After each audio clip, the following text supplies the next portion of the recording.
بسم اللہ الرحمن الرحیم۔ فرمایا زہر تو حسن کو بھی ملا، دو ہی تاریخ میں حسن ہیں جن کو زہر ملا ہے نا۔ جو زہر امام حسن کو دیا گیا وہ اتنا خطرناک تھا کہ پیتے ہی مولا کے جگر کے ٹکڑے باہر آئے تھے۔ کہ امیر شام کہتا ہے میں نے ایک زہر روم سے منگوایا، 6 مرتبہ مولا حسن کو زہر دیا گیا، یہ 7ویں مرتبہ تھا۔ میں نے روم سے ایک زہر منگوایا ہے جس کو اگر دریا میں ڈالا جائے تو دریا کی ساری مچھلیاں مر جائیں، اتنا سخت زہر ہے۔ باہر والوں نے دیا لیکن حسن پہ اتنا اثر نہیں ہوا، اب گھر کے اندر والوں کو ڈھونڈا۔ دشمن بڑی باریک بینی سے اہل بیت کو دیکھتا تھا، ایک مرتبہ باہر والوں کو دشمن بناتا ہے، پھر 2 امام ایسے ہیں جن کو بیویوں نے مارا ہے، امام جواد اور امام حسن۔ امام جواد کی امامت بھی بہت تھوڑی ہے، پھر اس امام کو بچپن سے اپنے گھر میں ظالم بڑا کرتا ہے۔ وہی سوچ جسے موسیٰ کو فرعون نے بڑا کیا، یہ سوچ کے کہ یہ بچہ بڑا ہوگا تو مجھ سے کیوں لڑے گا کیونکہ میں بڑا کر رہا ہوں۔ اسی سوچ سے امام جواد کو اپنے گھر میں بڑا کیا، اپنے استاد امام پہ رکھے کہ اگر اس کی مینٹلٹی میری ہو گئی ہے، میری سوچ پہ چلے گا، بڑا ہو کے میری روش پہ چلے گا، پھر ہم تو کہیں گے اہل بیت تو ہمارے ساتھ ہے نا۔ اب ان کو کیا پتا، ان کا علم اکتسابی نہیں ہے، لدنی ہے۔ فرمایا 4 امام جمعہ و جماعت بدلے گئے۔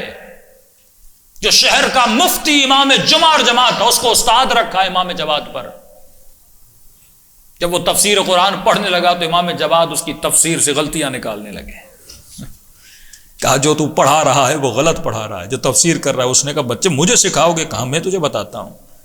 جب اس نے تفسیر امام نے بیان کرنا شروع کر دی، یہ 2 دن میں مولا کا شیعہ بن گیا۔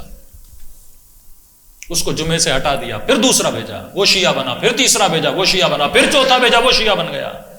اس نے کہا اگر میں اس طرح مفتیوں کو بھیجتا رہا تو یہ سارے مفتیوں کو شیعہ بنا دے گا۔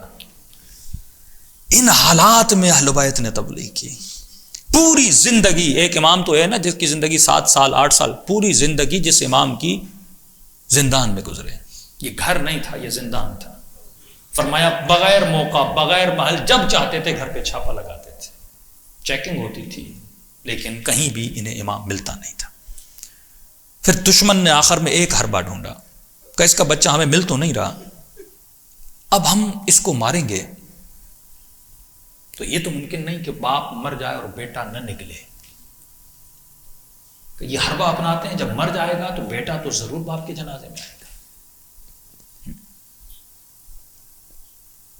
وہی کام جو امام حسین کے ساتھ ہوا تھا نا، جب مولا کو شہید کرنے لگے تو امام سجاد خیمے سے باہر، کیسے کسی بیٹے کی غیرت کیسے گوارا کرے کہ بابا کو مارا جائے اور بیٹا بیٹھا رہے؟